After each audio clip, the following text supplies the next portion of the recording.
So yo, what's up guys? Magandang araw sa inyong lahat. Good day, good day.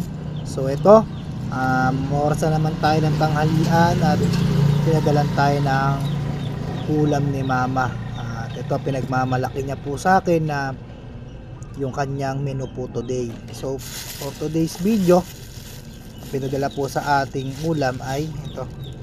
Number 1 po ito. Ito po ang sinigang na walang sahog. So ito po ay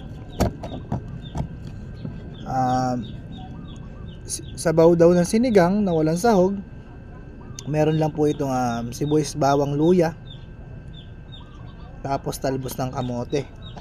Ito ay favorite ko naman po ito. Favorite ko po ito. Masarap dito, may isda. So yon, sabi ko pagka itong ulam ko ganito, sama na isdang pinirito. At ito, pinadala tayo ng isda. Ito guys, binigyan na tayo ng tinapang salinas guys. So pinirito isda naman siya. Tsaka guys, ito yung pinagmamayabang niya sa akin guys, ang kanyang bibingkang sardinas daw guys. Ano na naman kaya ito? Bibingkang sardinas daw. Ano to, tingin ko parang pinais to, pero sardinas yung nilagay. So ayan, tikman natin.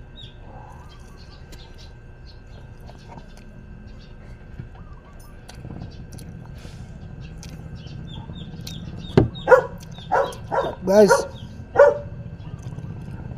naghahalo yung alat at yung sunog. Alam niyo guys, ano yung parang kumakain ng pancake na sardinas yung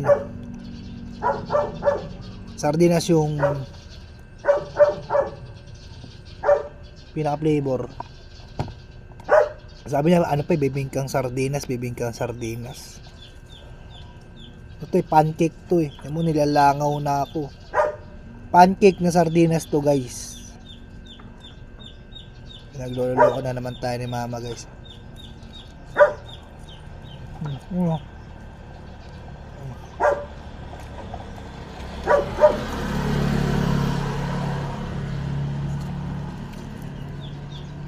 Dapat dito hindi malalaki yung bawang, buong buo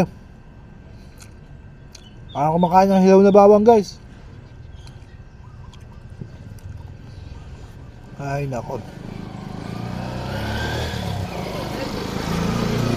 nagreklamo tayo kay mama nito. Kasabihin na naman nun, huwag mo isipin yung lasa, ang isipin mo sustansya. Mga linyahan ng mga nanay no. Kainin mo, para sa mo yan, kalusugan mo yan. Huwag mo isipin yung lasa, ang isipin mo yung sustansya.